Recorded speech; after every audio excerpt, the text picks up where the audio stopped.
One, two, three. Game on! Game on! It's gaming time! Excellent! Game on! Game on! It's gaming time! Excellent!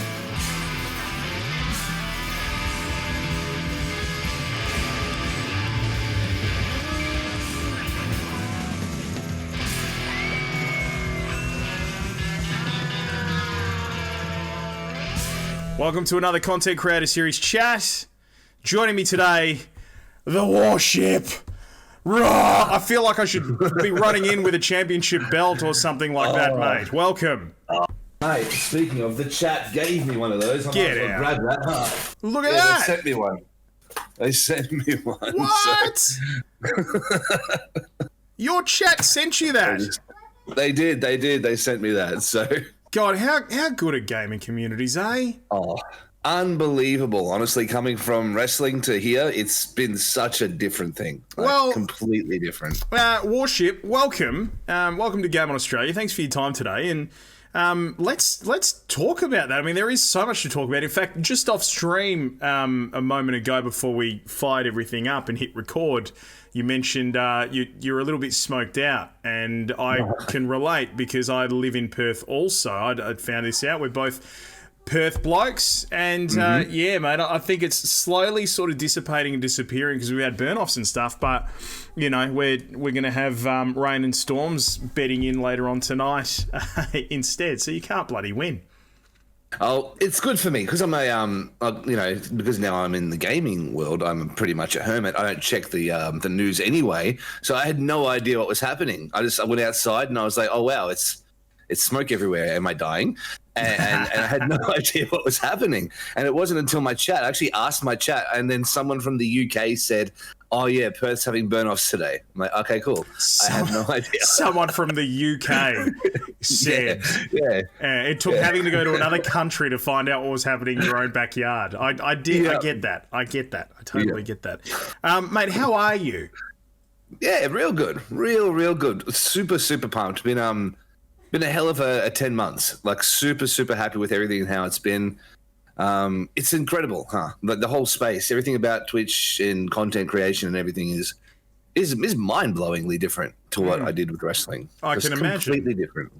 And I want to start with wrestling because obviously that'll lead us towards that transition to you becoming a Twitch streamer and going after this crazy thing that we find ourselves in this world. But man, I as a mad wrestling fan, like huge wrestling fan, up until recently though, because I'm a child of the Attitude Era. When, you know, there was still the little prongs sitting off the WWE logo and it was WWF. And so, you know, corporate rock to people's rock, all of that sort of stuff, Stone Cold, the great battles with DX, and that's my era. But man, how long were you a wrestler for? When did you start? I started in around about 2007. I'd been training prior to that in different places here and there, but I really found like a start with training in 2007 leading into 2008. But it was all I ever wanted to do. It was all I ever wanted to be was a wrestler. Like I grew up watching it, Attitude Era for myself as well. So it was always so cool to see. And I'm like, I want to do that. I want to do that. And I just found it. I actually flew, when I was 17, I flew from Melbourne all the way over here to Perth and did a 1 week wrestling camp just to see if I liked it. But I was 17, I didn't live here. And then I went and I wrestled and I trained in Melbourne for a while.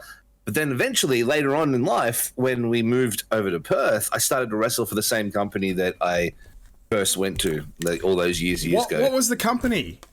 That's EPW Perth. Oh, do you know a bloke called Luke Bolland? I do know Lukey. Yeah, I do. yeah, Lukey, because he did a bit of wrestling, didn't he, for EPW?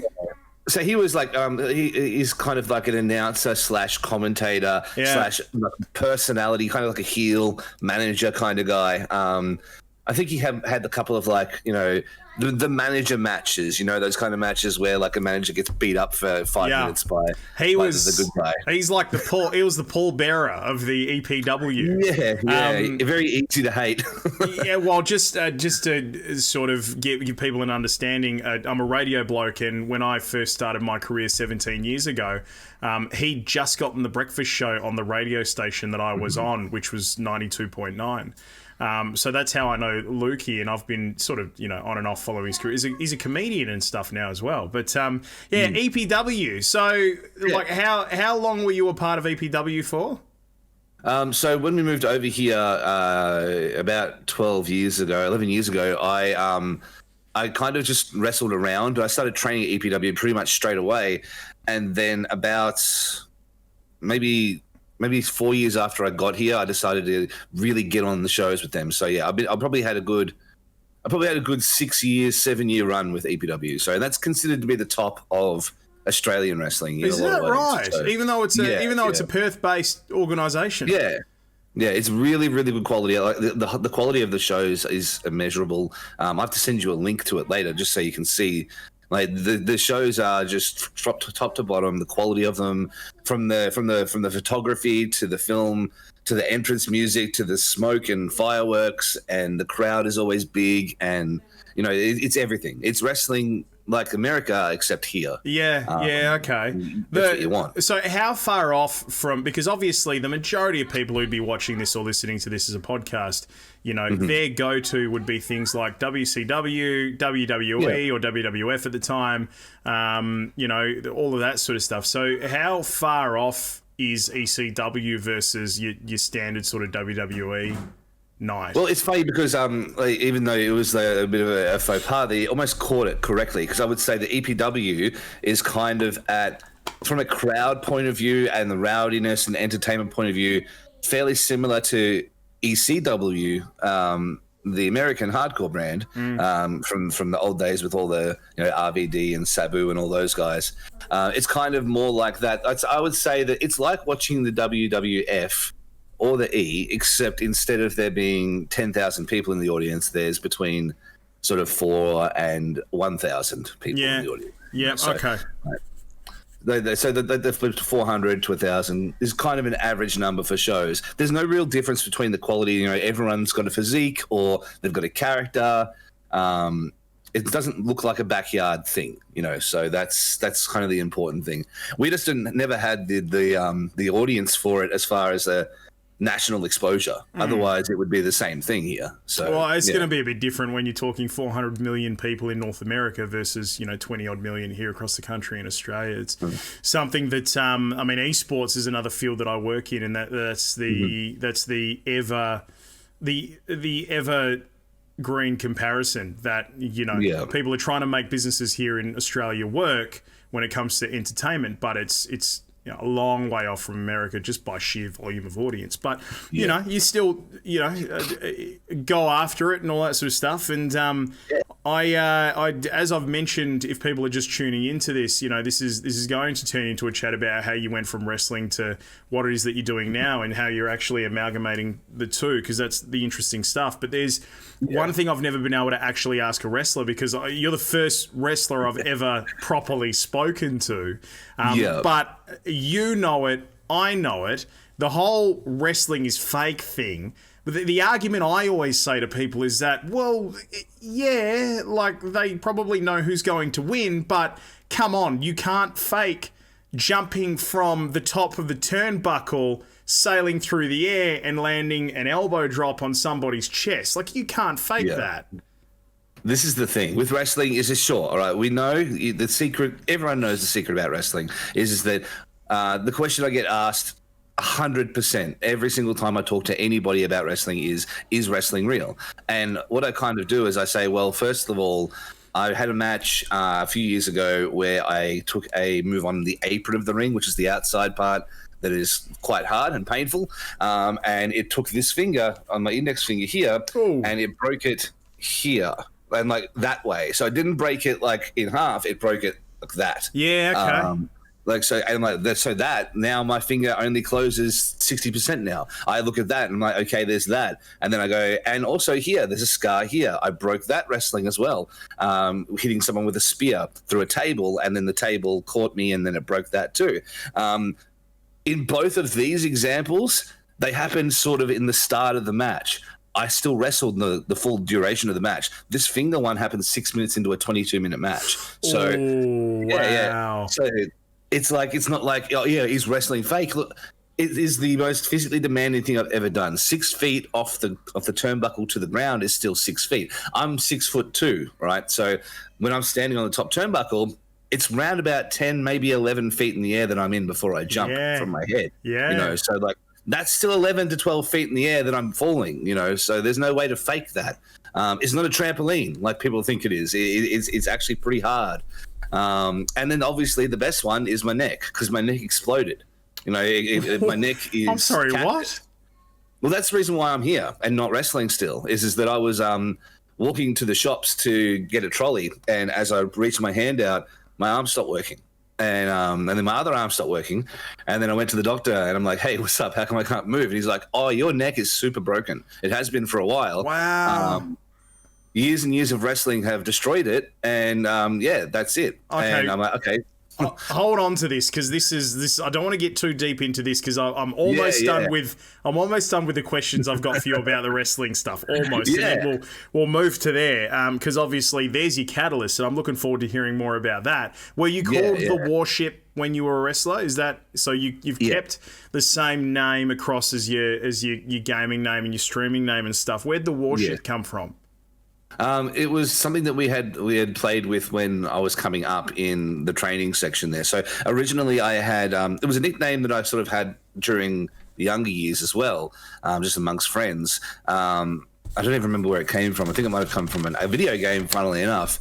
But we were talking through names at school, at the training school where I was at, and originally they were stupid. Originally they were so dumb. Like one of them was like there was like the Puppet Master, because I got a Master of Puppets tattoo on my arm, and it was like the Puppet Master, and then like the name was like Jason Graves, so it was like Chasen Graves, and it was the stupidest thing ever. And then it kind of transitioned to Chasen or Jason War, and it became the Warship. And then I even had my name spelled with Waugh for a while, and it was bad.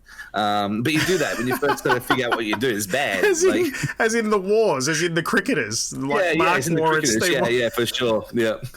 In fact, there was a while there where we were going to do the bowling into a clothesline and stuff like that as well. Because there was a guy in Sydney who used to be called the Captain, and he would wear like the whites, the greens, and he'd like throw the guy into the corner, he'd step back, he'd grab an imaginary ball out of the air, he'd like rub it on the front, and then as they stumbled out, he'd like, and then just hit a clothesline off him like that. And it's wow. And then he'd be like, how's that? And the crowd would go like, yeah. Like, I like it. I got to admit, I like it. Because it's showmanship, right? Which would, naturally, and again, we'll sort of touch on this when we get into it a little bit more, but I'm looking forward to discovering the similarities between being a showman as a wrestler and a showman as a Twitch star. So that's cool. Did you meet any famous wrestlers throughout your career? Who'd you come across? Well, not only have we've had situations where I've one of the people who we ran a company in Ballarat for a while called BPW in Victoria, and there we had a whole bunch of wrestlers come through, people who ended up being good friends, people who wrestle for the Fed now, people who wrestle for the WWE now. So I guess I've come up with a few people from Australia who have now made it successfully over there. People like Bronson Reed, people like Buddy Murphy, the Iconics, they all came through the Australian sort of section. Rhea Ripley, who's the current women's champion on Raw, she's, we hung out a whole bunch. She's in Adelaide. I did shows in Adelaide as well. So there's a whole bunch of actual people who have come from Australia and have now made it over there. That's cool. Which is really, really cool because it proves that we can do it. You know what I mean? Like it proves that as Australians, we can succeed. And but that was always the plan too. Like the goal was, get the physique right, go to Japan or go to the UK and then, go to the Fed, and like so many people, like Travis Banks is another one as well. Like so many of those people from either Australia or New Zealand have now gone on to make it. Yeah. And it's really, really cool.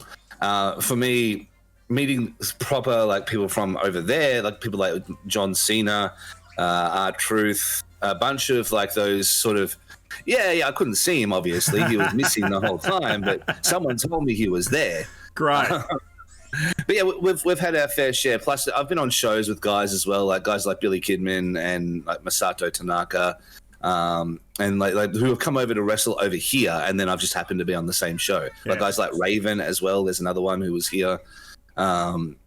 It's wrestling has always afforded me like a really interesting experience more than anything else. You know, I'll bet. like meeting heroes and even just doing the thing. You know, just going out there in front of the crowd and doing it. Like I never thought I'd do it, and being able to stand in the ring and I'd be like, yeah, I did that, and it was really, really cool. Were you a good guy or were you a heel? So for the majority of my career, I was a bad guy. Right, okay. Majority of the career, I was a heel. It must be fun to play the bad guy, though, right? Like, you get a little bit more freedom playing the bad guy. I just recently spoke with Josh Lawson, who plays Kano in the new Mortal Kombat movie, and that was one of the questions. It was like, it must be liberating playing the bad guy for a change. He's like, yeah, it's cool. It must be fun.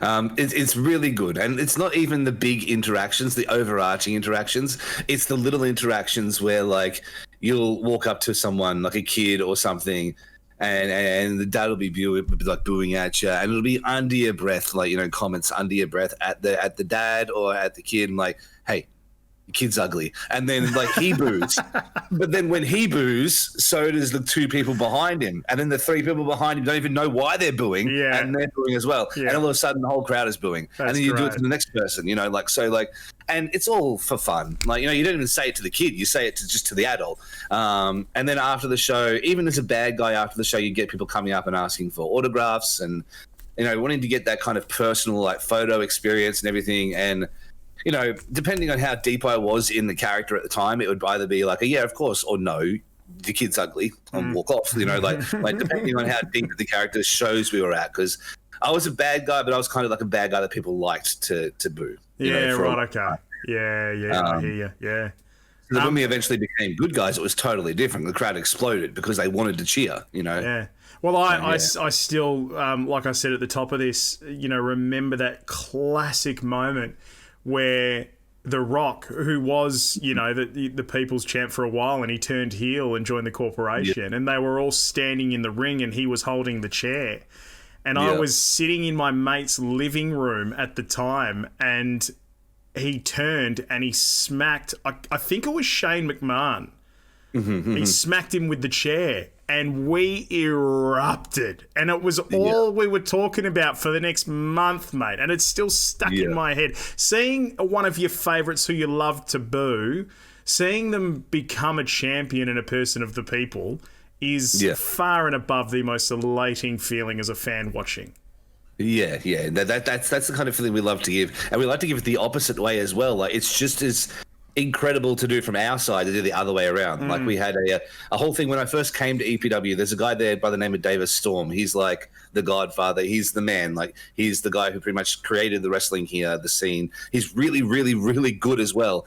And he's like permanently the hero of the story. And I would show up with an anonymous mask and I'd jump the guardrail, spear someone, roll out and leave. And I was doing that for months and months. And he's like, you know, I don't know who this guy is coming out here. You got to come out here. We got to fight.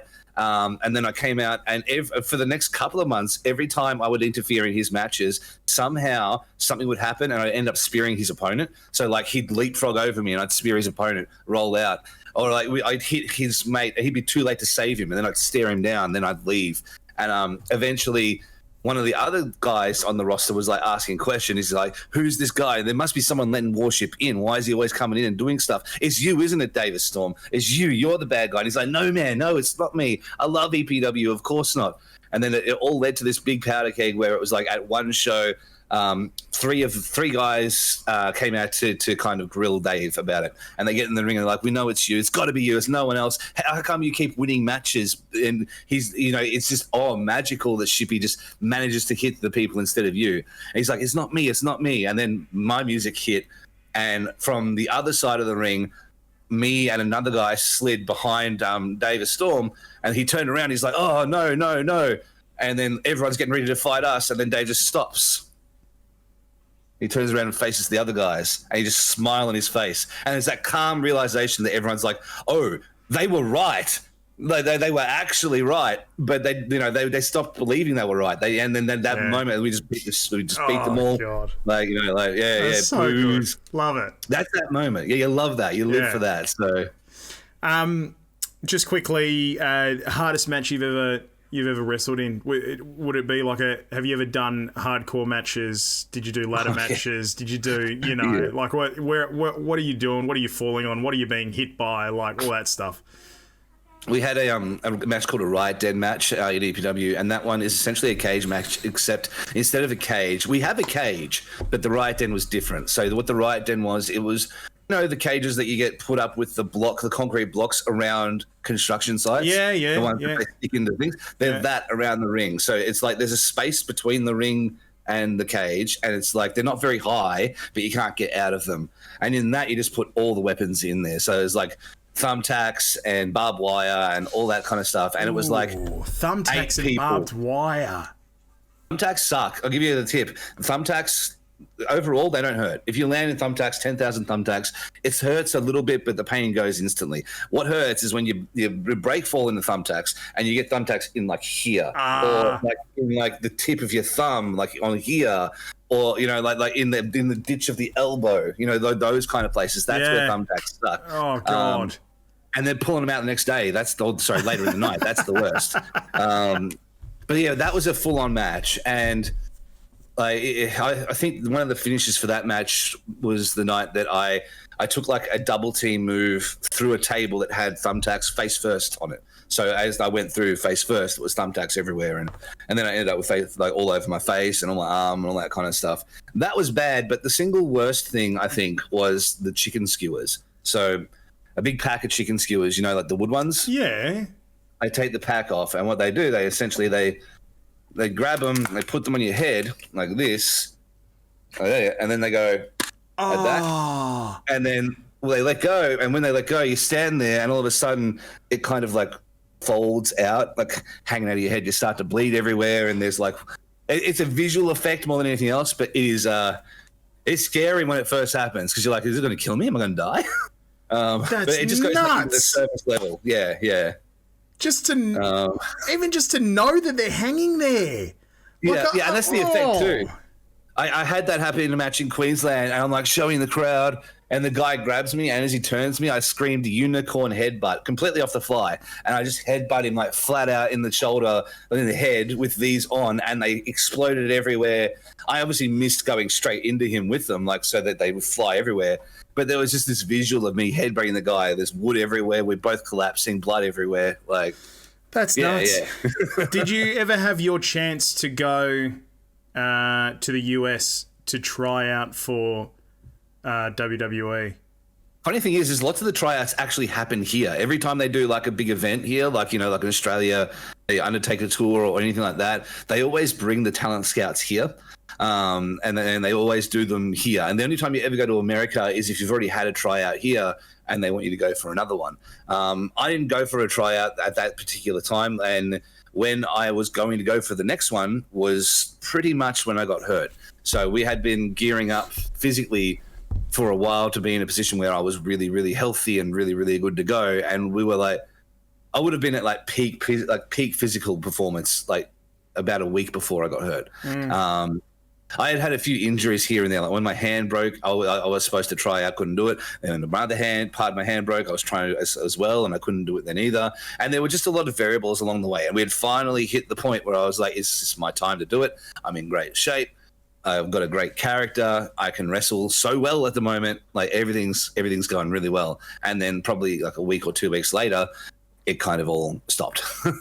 So yeah, it sucked, but So that's this I guess leads us into the transition across to what it is that you're doing now, which is Twitch. And you mentioned, before it sort of came down to the fact that you're at the doctor's and you virtually couldn't move or feel your hand. Let's go back to that moment. So what happened? Well, so I was with my partner, and I had wrestled on the Saturday that night. It was a tag team match. It was pretty much a nothing match. It ended up being a handicap match because one of the guys left his partner because we were good guys, and he kind of just watched as we did our double team finisher, and we watched him as we pinned and all that kind of stuff. Pretty just normal stuff. And then on the Monday. No, sorry, it was the Tuesday. On the Tuesday afterwards, we just went down to the Belmont Forum, and I went to grab a trolley, and all of a sudden, as I reached my arm out, my arm just stopped working. Like I reached out to grab a trolley, and it just fell down, and then it was really painful. And then I went to grab the other one, and it just fell down, and it was a good 30 seconds, and then it was just blistering pain. And I'm like, okay, cool, this is bad. And I went to the doctor, and he's like, okay, so you've essentially deteriorated your C4 to C7. That is the entire section that your neck kind of sits on for your body. They cut my throat for the surgery, and they went through my throat to actually perform the surgery. God. But yeah, it was the section that that allows for neck movement, not Batman style, but actual proper neck movement. And they're like, look, honestly, looking at this, you might be able to wrestle again, but you need to have the surgery. And I'm like, all right, cool. That's horrifying. When can I do it? And like, well, because you're not on the private system, you can go private, but it'll cost you like $50,000. But if you wait for it, which we had to do at the time, it's a bit of a wait. And it ended up being from April till November that I waited. So the whole time I was just on the couch, just pumped up to drugs to the max to try to not be in agony. And yeah, just nothing at all from April till November. I had surgery in November where they, like I said, they literally cut my throat. And they pushed my esophagus and my voice box and everything to one side, and then they pretty much just Mortal Kombat my spine through the front of my body and replaced it with metal stuff and plates and everything. There's essentially a protein ball, like a protein shaker ball, in my spine where my spine used to be that is now grown over, and yeah, because they had to remove the disc completely, and they had to fuse another couple of discs. And yeah, so then they cut my throat, and I had the surgery, and then I pretty much could do nothing for another year. And in July of last year was when I decided to do something, because I'd been on my back for such a long time. I can't do anything. I go to the shops. I can maybe go for an hour, 2 hours to do the shopping, like the food shopping. But by the end of the 2 hours, I'm cactus. I need to come home. As someone who led into that period in peak physical condition, that must have been so incredibly frustrating physically and especially mentally and emotionally draining. Well, it was 6 days a week, 2 hours at least a day in the gym. Like it was, we were pretty full on when I got hurt. And to go from that to absolutely nothing, my body didn't react well to it at all. I got super depressed. If it wasn't for my partner, I don't know how I would have got through it. Because I'd lost everything too. Like wrestling was it. It was the sole focus of my life. I had always wanted to be one. I'd grown up. I'd given up relationships. I'd skipped out on funerals, weddings, the whole thing, everything for wrestling. Like anytime someone had a birthday, oh man, I can't go. I've got a show on. It had been everything I'd done forever. And then, all of a sudden it was gone, and there's nothing I could do about it at all. And it was just a good year and a half of doing nothing at all. So. And, a good year and a half of doing nothing at all, and then how do you go from that to, you know what, I'm just going to start streaming games. I'm going to be a streamer. How does that appear? It's kind of almost how it went. And the thing is that when I was injured, one of the things that I did was I started to play Destiny again, and I'd been playing a lot of Mass Effect earlier in my life. I think number 2 is the best game of all time. And one of my friends had introduced me to Destiny while I'd had my hand injury, actually. And he was like, look, you got to give it a go. I know it's not the same, but you should enjoy it as much. And then I put 4,000 hours into the game, and I had lots of good friends who played, and then we were just talking. I'm like, I think I could talk like this to other people, because I think that I'm entertaining, and we'd always be playing and joking and laughing, and everyone would have a good time.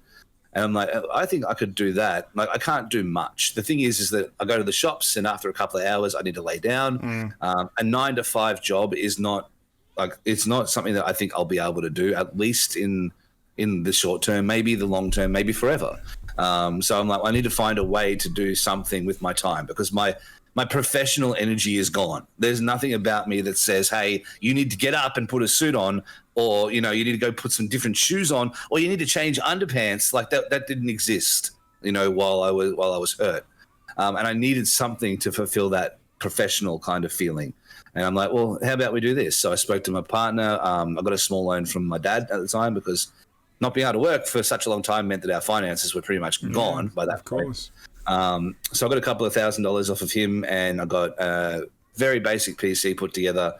And then over the course of getting reinstalled and started for streaming, we eventually be able to upgrade everything to where it is now, and we've got a lot of good stuff. But essentially, I just said, we'll just try. What I'll do is I'll get on there. I'll tell my story, because I think I've got a really good story to tell. We'll see if we make any connections with people. We'll see who enjoys what we do.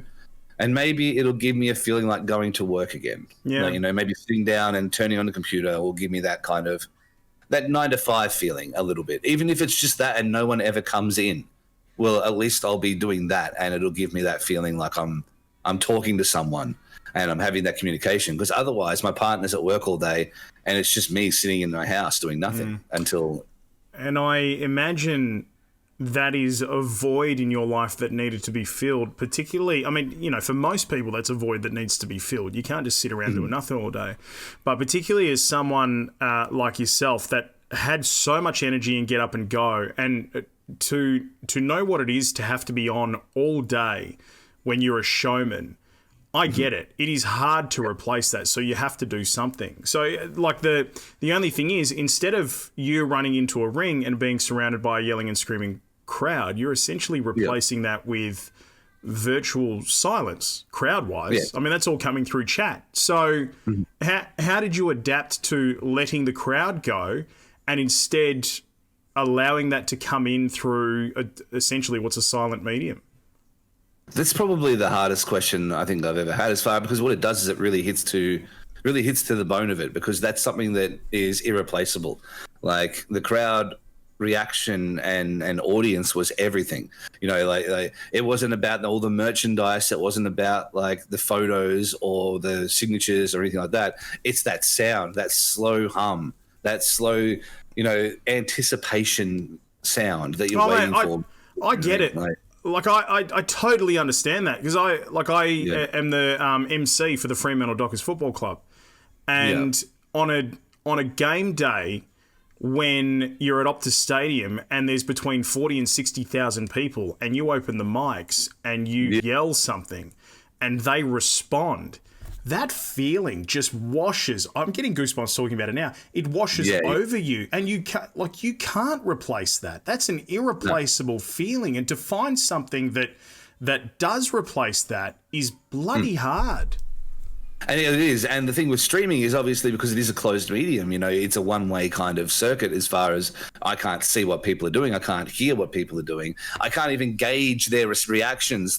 That's a thing that I don't think most people understand about my version of streaming, how I do it, as opposed to other people, is that with wrestling, if I do something, the crowd reacts.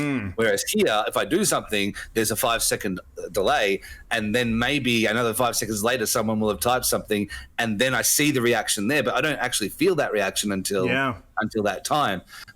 So I guess when I first started, all I did was really I just spoke, and I spoke from the heart. And looking back at some of my old VODs, I've got a few on YouTube, and looking back at those, I was super sad. I was super depressed. I was in a horrible place. You can see it, and I'm not even talking properly. I'm really down like this, and the energy wasn't there, and all that. It was just not there. It was just me telling my story, and something must have resonated so hard with the people that they decided to stay and bring more. And then all of a sudden, we had gone from, in the first week, maybe average 5 people there, to all of a sudden there are 30 people every stream. And then all of a sudden there are 50, and now at the point where there's 70. And it's just the more that people show up, and the more people that hear the story, and just the way that they respond to it, and and this is my energy and the dumb stuff we do on streams and all that kind of stuff. Like, I guess there's no real way to replace the crowd sound, but there's a certain feeling when I get a text message from a friend who watches the streams, or a Discord message from someone who I've never spoken to before, and they're like, hey, I didn't know if I'd make it through today, but then I watched your stream and now I did. Or another person saying, I listen to you at nighttime because it keeps the other voices out of my head. It keeps the stuff out of my head that's negative out, and I can just listen to you and go to sleep. And those kind of moments there, those reactions, those stories, they liberate that side of me, because, you know, it means we're helping. Because at the end of the day, wrestling is about entertainment, but it's also about escapism. It's providing people a moment out of their 9 to 5 just to sit there and enjoy something that's so stupid. It's a clown show, and they don't have to worry about the bills they have to pay. They don't have to worry about the debt they've got. All they have to do is watch the dumb guy do the suplex, and that's it. And I guess that's sort of what's similar with streaming is that for 3 to 4 hours, 5 hours a day, whatever it is, 5 days a week, you can come into the stream and just chill. We'll put some lo-fi on. We'll talk about your day if you want to. You don't have to. But it's just this moment where, for a while, the rest of the garbage that you might be dealing with is gone. And it's just us just talking. You know, and you're safe, and you've got people around you that no one's there to judge you. I don't have trolls in the chat. You know, everyone is just there to get around each other, and I think that's how I replace it. I think. You said, you know, super sad, depressed. That's you're looking back on your early streams, and that's what it was. You know, I look at a bloke right now sitting across from me, and think to myself, wow, like, the guy's charging. He's got every bit of energy. I can see the wrestler in him. I can see the showman in him, the performer in him. And it must give you an understanding, having looked back on that stuff, that you took a step in the right direction in terms of your own recovery. And this appears to be a self-motivated recovery. Like, you got yourself here via this medium. Yes, yeah, it was as much about healing myself mentally as it was about me sitting there and trying to deal with my body taking its time to heal physically. Because like I said, over the course of that, from April 2019 until July 2020, I did nothing. Like, nothing at all. I would barely get out of bed to drive to schools or to get food or whatever it was, and the rest of the time I was just on the couch. I had only just entered in a relationship with my partner at the time. Thank God that she stuck around. But I went from being this, like, really, really energetic, really fit, really, like, let's go do stuff kind of partner when we first got together, to, like, hey, I can't move my legs proper anymore. And like, I'm okay now. Like, I can get around and I can do stuff. But like I said, there's like a time limit now before I need to take a break. But it completely changed. Does that time limit exist with your streams as well? Or you find you know, because like a lot of people say, like, streaming's not easy. Like, to, you know, as much as the mainstream, or the people who don't quite understand the space or haven't done it, believe it's just sitting in front of a computer talking and playing video games. Oh, what's so hard about that? It's not. Like, it saps your energy to be performing, all that sort of stuff. Do you find you're stuffed by the end of a session?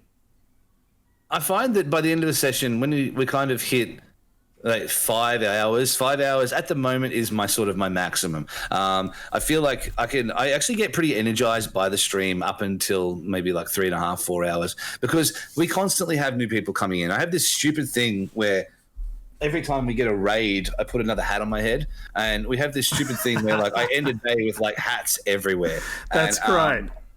Yeah. So I end up the stream and I'm wearing a thing that's like 18 hats is the highest I've ever had, because people found out about it and they would send their raids in. But typically speaking, the show kind of builds up over time, and we get more and more people in there. And every time we get a new person in there, I'm like getting ready to, okay, let's do the thing. Welcome in, like there's a constant kind of like build up to energy. We've got this stupid intro thing where I roll a bunch of different television show intros over and over again. I'm like, no, that's the wrong one. Play the right intro, please, intern Michael. And we do like this back and forth where I don't talk to anyone, but it's just me. and we push a button, and then, like PewDiePie's intro for Lawai will play, or like the Scrubs theme will play, or Captain Planet will play. There'll be like something that'll go, and I'm like, no, that's wrong. And then eventually when I give up, I push a button and I walk off, and I'm like, this is it, I'm done. And then my actual intro plays, and by the time it plays out, I come back and I'm like, thank you guys. But it's like a bit that people expect now. So every time I get like a new like a raid in or more people in there, we kind of build up. So it doesn't really, I guess I don't really get, like, don't lose energy until I stop. When I stop though, it's like being shot into a wall, like straight into a wall. Like when I stop, I'm like, and it almost is the second I push that raid now button, or that stop streaming button. Like, I've got that big smile on my head. I've just said this cheesy catchphrase that we have when we leave streams, and then it's like almost a second after I push it, I'm like, oh. Do any of your old sort of wrestling mates and stuff pop into your streams? Do they know what you're up to these days? I mean, New Japan Pro Wrestling commentator, Mr. Juicy, Gino Gambino, he has never missed a single stream. Oh, wow. He'll be there every single day from start to finish. Even if he's asleep, he'll be there. He leaves the phone on so that he can lurk, but he'll be talking at the start of it. I would say less than 50 people from wrestling transitioned over to Twitch, mostly because wrestlers are fairly stupid, and we don't really understand technology. And when it comes to things like Twitch, I never even watched Twitch before I started streaming on Twitch. I'd watched maybe less than 5 hours of it entirely. I didn't understand it. I'm like, why would I watch Twitch when YouTube allows me to watch what I want when I want, instead of having to be here at this time to watch this person? That's my schedule. I'll watch it when I want to, not when you want me to watch it. But then it's not about that. What it's about is the interaction. It's about the talking with the person and back and forth. And that's what I didn't understand. And I think wrestlers just don't get that. And they're like, what are you doing playing Minecraft? I don't want to watch that. Or whatever it may be we do. They just don't get it. So yeah, it's not the worlds should mesh a lot more than they do. But I think unless you're doing it as the wrestler, it probably doesn't feel the same as it would to somebody who's not a wrestler. Yeah. I think there's a bit of difference there. So. Well, I think by the sounds of things, where the worlds mesh is bringing those performance skills across to your stream and being engaging. I mean, if you're the sort of person who can actually stand in front of a crowd and engage the crowd and do things and they'll respond and you can respond to them, you can feel the waves and ride those waves and stuff, then absolutely those are the skills that you can transfer across to being a showman when it comes to your stream and actually maintaining that engagement with your audience as well. I think it's wonderful, mate. I really do. What do you want to get out of this? What do you how long are you going to do this for? What are you getting out of it by when all's said and done? Okay, so essentially for me, because it fills the entertainment void, like it does. It's the theatrics. I can have pyro without pyro. I just push a button and all of a sudden I'm the Undertaker. There's no real need to worry about the theatrical side because I've got it here. So as far as that side of my brain, we're good. I'm achieving what I want that I couldn't do anymore with wrestling. But as far as goals for the future go, I think that I'm very goal orientated. I'm very much, this is the next thing, this is the next thing, this is the next thing, and I focus on them one at a time. I would like to make this sustainable. I would like to make this sustainable for me. We're about to have a baby, so I'd like to make it sustainable for my family. Congrats. Actually, yes, you mentioned this in our DMs. How far along? She's just hit 27 weeks. Oh, so. Wow. My wife's at 37 weeks. Oh, wow. Yeah, mate. So, and this will be number 3 for us, mate. Is this number 1 for you? This is number 1 for this relationship. I do have 2 girls from a former relationship. We get them once a week for the week. Oh, so, yeah, 1 week on, 1 week off. Yeah. How old are the 2 girls, if you don't mind me asking? So they're at primary school level. So they're still the 10 and 6 kind of that kind of area of age. But and they're really excited. They love this. They can't be near it. I refuse to let them on and around it because they're not the right age to be doing that. But at the same time, I think it's important they know what I do. But I want to be able to create a environment where my family doesn't struggle, because I struggled for a very long time in our former life. You know, like I went from having a really good job to not being able to work for other reasons, and it sucked. And I don't want this new child to grow up in a bad position. You know what I mean? And my partner works, and she has a very good job, and she's working all the way through here. And if I wasn't doing this, I would feel like a bum, you know, sitting at home and not being able to do that stuff. But I am recovering, and I have to remember that too. But I really want to make this work. I really, really do want to make this work. So my goals are pretty simple. For now, the next thing on the list is the purple tick. We're pretty close to that now. And then once we get that, it'll allow us to open up the gates for things like other media, like YouTube is a big one we're working on. We're trying to get a podcast off the ground because I watched a thing a little while ago. I think it was actually Hot Ones. And the guy they had on there, he was like, when it comes to this, what we do here, you need to have your hands in everything. You need to be in a podcast. You need to have a blog. You need to have YouTube. You need to have Twitch. You need to have Twitter. Like, you need to have your hands in every form of media, the way that we're doing it, even TikTok, all that kind of stuff. If you want to do this, you need to have it everywhere. So we're trying to do that as well. And essentially, I don't want to struggle anymore. You know what I mean? Like, end goal, I want to be able to provide a situation where I can do this and I can help a lot of people, because that's a big thing we do. We've got a lot of stuff that, like, we've already done one charity thing. But I want to make it a safe place for people to come in, no matter how many people are in the chat, and be able to talk. We've got a huge Discord as well.